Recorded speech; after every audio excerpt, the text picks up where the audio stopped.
संतों को शीतल कहा गया है। आप कहेंगे ये तो संभव ही नहीं। अरे हम बता रहे हैं, अपनी आंखों देखी बात। गोवर्धन में कनक भवन आश्रम है, वहां बगल में एक पड़ोसी, उसने महाराज जी से कहा कि महाराज जी ये पीछे हम अपना एक पानी की मशीन रख लें, मानसी गंगा का तट है, तो अपने स्थान में रखना चाहता था। बोले हमारे यहाँ जगह नहीं, यहाँ रख ले। महाराज रख लो, कोई बात नहीं, दीवार से दीवार लगी है, छोटी बाउंड्री, रख लो। उसने रख लिया। और आश्रम में जो लोग व्यवस्था देख रहे थे उन्होंने कहा महाराज ऐसे ही लोग कब्जा करते हैं। महाराज अरे बोले क्या है, किसकी जमीन सब तो भगवान की है, कौन क्या कब्जा करेगा। उसने पहले मशीन रखी, फिर बाउंड्री और खिंचवा दी, ठाकुर जी के भूमि पर कब्जा कर लिया पीछे वाले से। संसार तो ऐसे ही होता ना। तो आश्रम के जो लोग थे उनको गुस्सा आया, उन्होंने उसकी दीवार तोड़ दी। स्वाभाविक ऐसा होगा कि नहीं होगा। दीवार, और उस संयोग की बात थी कि जब वो दीवार रात को तोड़ी उस समय महाराज जी वहीं थे, आश्रम में थे, हम भी थे। अब वो जो पड़ोसी था उसने गालियां बकना शुरू किया, इतनी बुरी बुरी चुन चुन के गाली, ऐसी गाली दे चिल्ला चिल्ला के। अब वहां कुछ भवनपुरा के ब्रजवासी थे, परासोली गांव के भवनपुरा के ब्रजवासी, वो क्रोध में भर महाराज जी के पास आए थे। बाबा भाई आए, उठा के पटके छत से। महाराज जी आप लोग शांत रहें, कुछ न बोले। सबको बिठाए रखा भीतर, वो कमरे में बैठे। देखा इसने कि गालियों से कुछ नहीं, उसने ऊपर से ईंट पत्थर फेंकना शुरू किया। माँ बहन बेटी सब एक कर दिया उसने।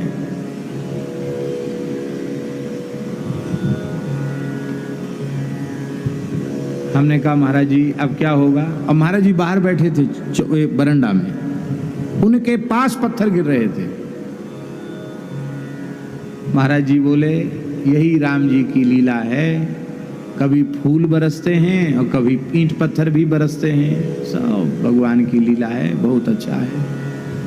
हमने कहा महाराज जी आप भीतर चलिए। बोले आप भीतर चले जाओ, हम जहां बैठे वहीं बैठे रहेंगे। और महाराज जी बोल रहे थे स्वस्त्यस्त विश्वस्य खलः प्रसीदताम ध्यायन्त भूतानि शिवम विथोधिया मनश्च भद्रम भजता दधोक्षजे आवेश्यताम नो मत्र पहेतुकी।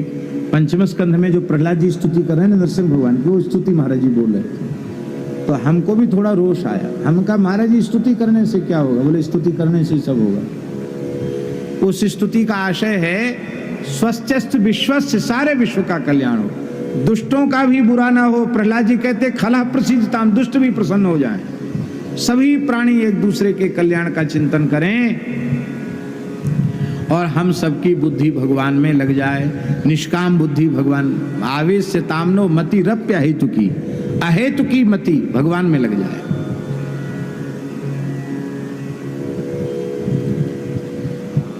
अब वो बेचारा अकेला अकेला कहां तक गाली देते देते तो गला बैठ गया उसका, और पत्थर फेंकते फेंकते हाथ में दर्द हो गया होगा। जब गाली की आवाज आनी और पत्थर गिरना बंद हो गए तो महाराज जी बोले हाँ, एक महात्मा और निकला बीच में, उसके पीठ पे पड़ गया पत्थर, तो वो चिल्लाया जोर से, देखो महाराज कमर टूट गई। महाराज जी बोले बाहर निकले क्यों बाहर निकले। अरे पत्थर पड़ रहा है तो भीतर रहते, बाहर क्यों आए। सीताराम दास जी नाम था, उनको पीठ पे पत्थर पड़ गया। अब जब सब बंद हो गया, गाली और पत्थर सब बंद हो गया, तो महाराज जी ने किसी को नहीं कहा, एक तसला लिया और वो रोड़ा ईंटा पत्थर धीरे धीरे महाराज जी बटोरने लग गए। तो हम लोग भी लग गए, तब धुलाई सफाई हो गई। लोगों ने कहा महाराज जी ये तो बहुत बुरी बात है, आपके रहते हुए इसने इस तरह का व्यवहार किया। महाराज बोले देखो किसी को कुछ नहीं बोलना, आप कानूनी प्रक्रिया। बोले हाँ, व्यवस्थापक जो थे उन्होंने कहा हमने कोर्ट केस कर दिया है, कानून हाथ में मत लो किसी। उसकी मशीन तोड़ करके मशीन उधर कर दी थी उसके तरफ, और अपने ठाकुर जी का जगह बचा ली गई थी, उसी से वो नाराज था।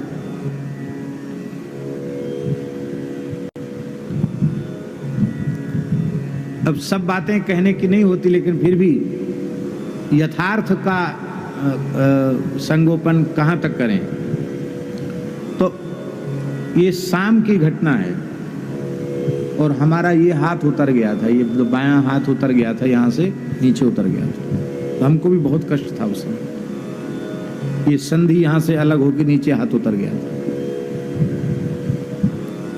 तो हम इलाज के लिए गए थे। वो हाथ चढ़ाते हैं ना, हाथ कोई ब्रजवासी आने और के पास कोई ब्रजवासी हाथ चढ़ाता था, वहाँ हमको जाना था। तो उसी दिन रात्रि को स्वप्न में हमने क्या देखा कि महाराज जी नृसिंह भगवान की स्तुति जो कर रहे थे, महाराज जी स्तुति कर रहे हैं, साक्षात नृसिंह भगवान सामने प्रकट है।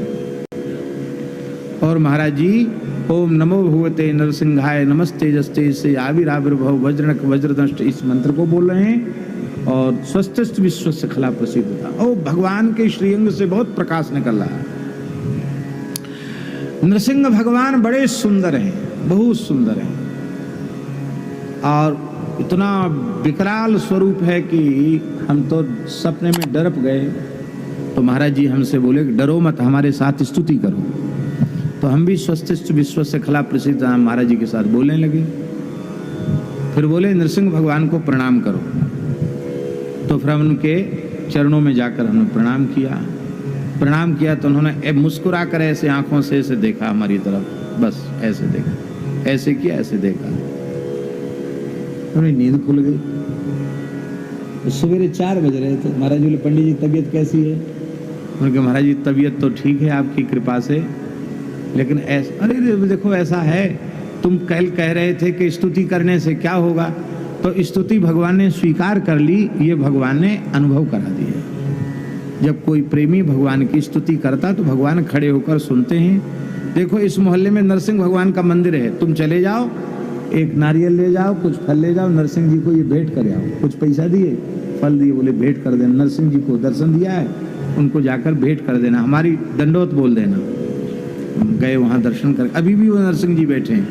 वहाँ से कनक भवन से चकलेश्वर के लिए बढ़ते हैं तो बाईं तरफ वो नरसिंह जी, उधर से आएंगे तो दाईं तरफ, और इधर से चकलेश्वर जी की ओर जाएंगे कनक भवन से तो बाईं तरफ आएंगे। नरसिंह जी को प्रणाम किया। अब क्या हुआ, अब वो जो व्यक्ति था, उस व्यक्ति का राधा कुंड के किसी ब्रजवासी से झगड़ा हो गया। झगड़ने वालों का तो सब जगह झगड़ा ही होता है।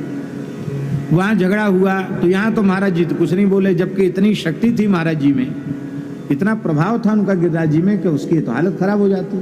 तो महाराज जी ने क्रोध ही नहीं किया, शम शीतल, वो शीतल बने रहे। और उधर राधा कुंड में उसका किसी से झगड़ा हुआ, उन्होंने इतना मारा कि वे अपने जान इसको जान से मार के चले गए। किसी के द्वारा पड़वा में पिटाई।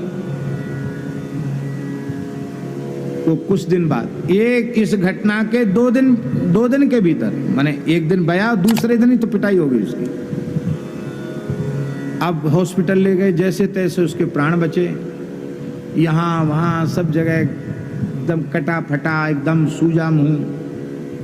तो आकर महाराज जी के पास, महाराज जी उस समय श्री रामानंद पुस्तकालय सुदामा कुटी में विराजते थे।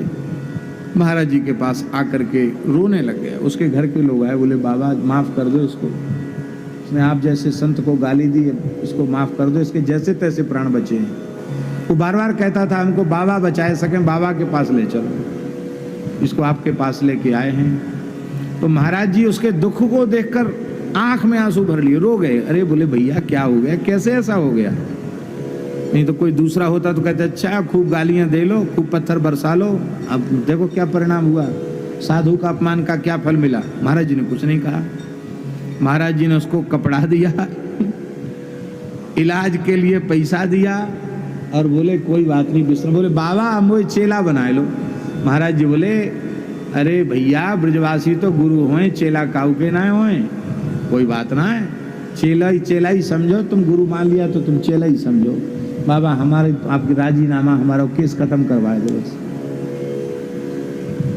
उसने एक बात कही जो हमको अब तक याद है, बोले बाबा हमने आप जैसे संत को गाली दी और पत्थर फेंके तो वाह को ये परिणाम है। बोलो बाबा सूरज नारायण के ऊपर कोई थू करे तो कहा होएगा वाह को सबरो थूक मोड़े पे ही पड़ेगो।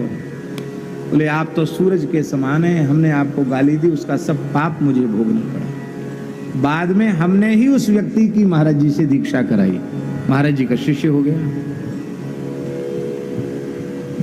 इसको कहते शीतलता सम। ये है प्रेम लक्षणा भक्ति जिन्हें प्राप्त। भक्त के, ज्ञानी के, जीवन मुक्त के जितने लक्षण शास्त्रों में आए हैं वे एक एक लक्षण श्री महाराज जी में